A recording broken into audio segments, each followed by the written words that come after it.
확실히 진승이 형이 좀 애정을 갈구하는 게 있긴 하죠. 준영이 앞에서 춤도 추고 그랬어요. 진짜? EFT 전문가가. 열심히 산다 진짜. 배워야 돼 진짜. 야, 우리는. 형 방송하는 거 보면서 진승이도 이렇게 열심히 살아요. 열심히 사는 우리 거죠. 따위가 뭐라고 진짜 열심히 하지.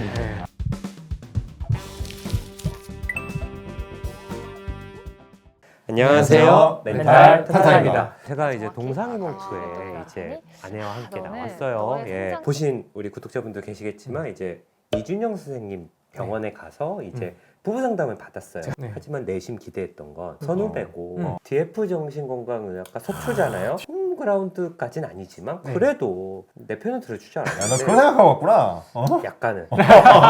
나름 좀 들어주기도 했는데. 근데 편을 안 들더라고요. 들어주기만 하고 편을 안 들어주더라. 그렇다고 뭐 아내 편을 든 건 아니야. 애매하게. 두 분 모두의 편을 들었죠. 회색의 이준용. 오늘 색깔도 회색인 거 봐봐. 중립국. 중립. 근데 부부 상담할 때 예. 한쪽 편 너무 들어주면 다른 쪽이 만족감이 많이 떨어져요. 그렇죠. 안 오죠. 일단. 일단 오셔야 되는 부분들이 있는데 근데 많이들 그렇죠. 이렇게 솔로몬처럼 판결을 내려주기. 판결을 내려. 제가 내 편에서. 내 내 편에서. 내가 맞아? 제가 상처를 받았죠. 선생님 이거 아니지 않아요? 막 이러면서 막. 대표적으로 이제 그 잘못한 나쁜 사람 찾기. 사실 부부 치료 같은 경우에는 부부 치료가 사실 학파가 많아요. 저희가 맞아요. 쓰는 거는 이제 정서 중심 부부 치료라고 이모셔널 포커스 테라피라고 EFT라고도 하거든요. 여기 정서 중심 부부 치료에서는 이렇게 생각해요. 남편도 아내도 잘못이 없다. 근데 부부가 싸우면 아내가 무시하거나 이제 남편이 무시하면은 막 남편분들은 좀 출근하다 그냥 확 꺾어버릴까 막 이렇게 하고 뭐 이제 막 뛰어내릴까 이렇게 생각하는데 그만큼 애착 관계는 서로 많은 영향을 주고 거기서 오는 고통은 상당히 크거든요. 애착이 큰 만큼 관계가 틀어졌을 때 그 고통도 크다는 거죠. 그래서 사실은 싸운다는 거는 애착을 다시 연결시키고 싶은 욕구예요. 날 좀 봐줘. 이런 욕구 진짜 욕구인데 그럼 애착이 없으면 싸우는 것도 안 하죠. 근데 사실 이렇게 애착을 원해서 나한테 좀 더 관심을 가져줘 라고 나오면 좋은데 그렇게 나오지 않죠. 당신은 뭐 하는데 연락도 안 되고 그래 이러면 짜증이 난다든지 상대방도 당신 나한테 좀 관심 좀 가져줘 이렇게 얘기하면은 당연히 어떤 마음이 들어요. 내가 좀 무심했구나.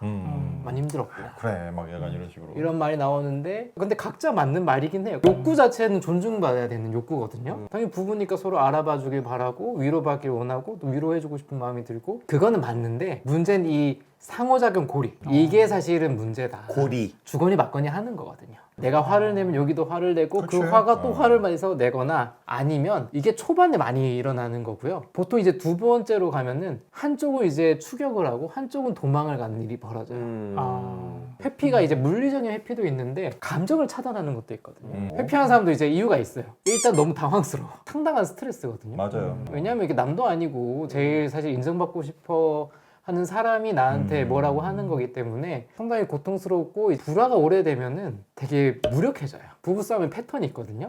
근데 이 불화가 오래되면은 그 패턴이 시작할 때 끝을 이미 알아요. 내가 이렇게 하면 얘가 이렇게 하고 내가 이렇게 하면 이게 되게 고정되고 경직돼 있어서 불화가 시작될 때 둘 다 알아요. 끝을 아는데 멈출 수가 없어. 이게 어떻게 될지 다 아는데 중간에 약간 열차가 출발해 멈출 수 없는 것처럼 힘들거든요. 그래서 부부가 둘 다 무력해져요.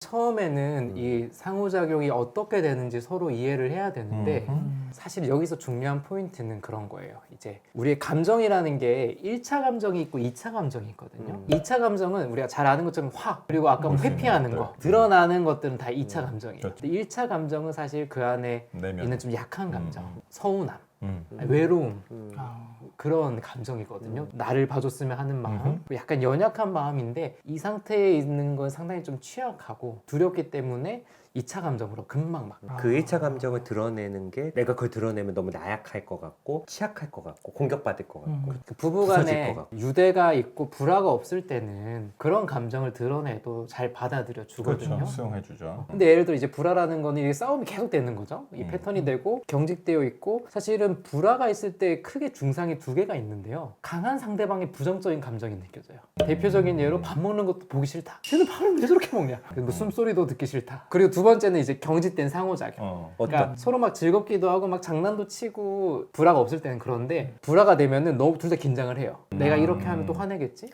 서로? 서로. 아, 그래서- 집에서까지 긴장하고 살아야 돼? 그게 불화다. 그것이 불화다. 너무 힘들다. 그러니까 그게 어떻게 보면 서로를 좀 더 생각하는 거일 수도 있죠. 큰 싸움 되지 않게. 근데 그걸 서로를 생각하는 걸까? 두려워. 자기가 싫은 거잖아. 그럴 수도 서로 이제 있겠다. 보호하려는 자기 방어. 거고 싸움이 시작되면 똑같이 흘러가니까 그걸 안 하려고. 조심하는 거죠. 불화가 있는 상황에서는 연약한 마음을 드러내면 타겟이 되는 지는 거야. 거 공격이 되는 거죠. 그렇지. 틈을 보이는 거구나. 당신 안 봐서 너무 뭐 속상했어 이러면은 근데 왜 그래? 근데 나한테 왜 근데 그래? 나한테 왜 그랬어? 내가 그렇게 되기 때문에 아. 사실 부부 치료의 초반에는 디에스컬레이션이라고 진정시키는 거예요. 문제 본질이 있을 거예요, 그죠? 근데 그걸 알려면 우리가 감정적인 걸 먼저 배제를 해야 그래야 어떤 상호 대화가 되거든. 감정을 일단 안정시켜요. 그렇죠. 패닉인 사람들 좀 안정시켜요. 그렇죠. 만약에 이제 화가 난 상황이다. 음. 그럼 그 화 때문에 진정한 그 사람들의 감정이나 전하고 싶은 메시지나 이런 게 안 보여요. 맞아요.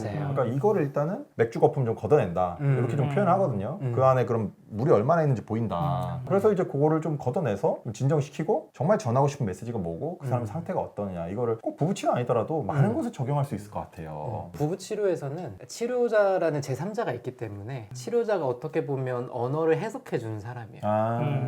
그렇게 치료자랑 얘기하면은 치료자가 그 마음을 이렇게 번역을 해주고 근데 그걸 다 듣고 있잖아요. 그렇죠. 그러니까 1차 감정을 좀 느낄 수가 있고 충분히 얘기를 해서 1차 감정을 둘 다 인식을 하게 되면은 이렇게 한 번씩 얘기해 보라고 하죠. 근데 치료자가 그 장소에서 있음으로써 1차 감정을 내놔도 안전하다라는 느낌도 드네요. 그렇죠. 치료자가 어떻게 보면 이거를 좀 진정을 시켜줄 수 있는 상황이니까 처음은 서로 흉보고 욕하는 게 욕하는 거죠. 많을 것 같아요. 그래서 나쁜 사람 찾기를 하다가 이제 1차 감정을 얘기를 하는데 사실은 회피자가 초반에 좀 돌아서긴 해야 돼요. 왜냐하면 회피하는 사람은 이유가 있죠. 회피하는 사람도 일단 당혹스럽고 되게 고통스러운데 어떻게 해야 될지 모르겠고 그리고 또 말해봤자 안 될 거다라고 해서 미리 포기해버린 사람도 있을 것 무력감도 같아요. 있죠. 특히 남자분들이 많긴 해요. 뭐 이건 100% 남자는 아닌데 상당수가 남자분들은 좀 회피 쪽이 많은데 지나가면은 평화를 원하거든요. 일단 갈등이 너무 싫어. 그래서 지나가서 있다 보면은 어떤 시간이 지나면 조용해지거든요. 가라앉잖아. 그럼 문제가 해결된 줄 알고 나와요. 근데 갈등은 하나도 해결되지 않고 있었어요. 이연된 거죠. 이제 뒤로 미뤄진 거지. 이제. 그대로 있는데 마치 자기는 없는 줄 알고 있는데 그럼 계속 불화가 반복이 되는 건데 화를 낸 사람들은 좀 내 힘든 거 좀 들어줘 내 옆에 좀 있어줘를 원하는데 도망치니까 더 서운한 거야. 그게 더 쌓여요. 회피하는 사람한테는 이제 너의 감정들을 물어봐서 회피하는 사람도 감정이 있거든요. 없는 것처럼 느껴지고 이제 추격하는 사람들은 이 사람이 감정을 안 느끼는 줄 아는데 있는 걸 우선은 좀 얘기를 하는데 서로 같이 좀 돼야 되죠. 회피하는 사람들은 좀 다가와서 자기 진짜 감정들을 좀 얘기하고 당신이 그렇게 말하면 너무 당혹스럽고 사실 어떻게 해야 될지 모르겠다. 그런 거 자체를 그냥 얘기를 해주면 되고 추격하는 사람은 그거에 대해서 좀 받아들이고 하다 보면 이렇게 2차 감정으로 화를 내는 게 아니고 점점 1차 감정을 얘기를 할 수 있게 돼요. 핵심으로. 핵심으로. 이준영 선생님 병원 가서 느꼈는데 정말 좋은 ETF 전문가예요, 진짜. EFT. 엄청 준비를 해서 이 불화를 어떻게든 해야겠다 했는데 생각보다 많지는 않더라고요. 되게 준비를 많이 했거든요. 이제 제가 진승이 울까봐 옆에 이제 휴지도 이렇게 마련해두고 이혼승려 캠프가 아니었고 네. 사상이 모험이어가지고 생각보다 나쁘지 않았네요. 또 이혼승려 캠프에서 부르면 써요. 저는 약간 배려가 회피였던 있으시고. 것 같아 지금. 아내분이 좀 털털하신 착해. 것 같기도 하고 착하고 그래. 네, 오히려 사람이. 독립적이신 것 같기도 한데 대인배야 대인배. 확실히 진승이 형이 좀 애정을 갈구하는 게 있긴 하더라고요. 준영이 앞에서 춤도 추고 그랬어요. 진짜? EFT 전문가가 진짜 열심히 산다 진짜. 보고 배워야 돼 야, 진짜 야, 우리는. 형 방송하는 거 보면서 진승이도 이렇게 열심히 살아요. 열심히 사는 우리 거죠. 따위가 뭐라고 진짜 열심히 하지. 네. 또 EFT 부부 정서 부부 치료, 물렸니? 정서 부부 치료하는 또 이준영 선생님이 한번 또 얘기해 주셨는데 좀 되게 재밌는 것 같고 저 이번 기회에 처음 접했어요. 부부 상담이라는 건 좋은 것 같아요. 기본 핵심이. 그래서 사실 저희 그 선배이기도 한 박성덕 선생님이 아유. 그 선생님이 사실 저희 레지던트 때 교육해주러 오셨거든요. 근데 얘기 듣는데 너무 우리 때는 따뜻한 없었어. 마음이 우리 때는 없었어. 들어가지고 그러니까 왜 우리도 없어. 그래서 사실 뭐 그 박성덕 선생님한테 배운 네. 선생님들이 굉장히 많고 이준영 선생님도 아, 거기서 배웠다는 것을 얘기 듣고 되게 재밌어 보인다 되게 했는데 좋아요. 이번에 또 직접 그 뭐 촬영이었지만 좋았던 것 같고 제 주변에도 요즘은 많아요. 네. 확실히 그래도 도움 받으실 분들은 좀 도움 받더라고요. 서로에 대한 그럼요. 이해도나 자기에 대한 이해도 높아졌다고 하는 분들이 있어서 뭔가 지금 뭐 여러 가지 갈등이나 뭐 힘든 게 있다면 이건 뭐 요즘은 그런 게 흠도 아니고 당연히 네. 뭐 노력하는 건데. 예, 그렇지. 노력하는 거니까 저는 혹시라도 구독자분들 중에 그런 어려움이 있으신 분들은 좀 도움 받으셨으면 좋겠어요. 이 부분에 대해 더 알고 싶은 분들은 전 박성도 선생님 책 중에 당신 힘들었겠다. 너무 따뜻하지 않나요? 그래서 그 책은 사실 표지만 봐도 좀 따뜻해지는. 근데 듣고 싶은 게 그거잖아요. 그런 책이나 이제 수잔 존스라고 아예 EFT 만든 분이 이제 만든 날 꼭 안아줘요. 영어로 홀드 미 타이트인데 그 두 책들을 한번 보시는 것도 상당히 좀 도움이 될 것 같고요. 근데 또 책 읽어서 안 된다 하면 상담을 한번 받아보는 그러게요. 것도 당연히 좋은 것 전문가 같습니다. 도움 하에. 예, 예. 저는 또 다음에 또 다른 컨텐츠로 찾아뵙도록 하겠습니다. 예, 감사합니다. 나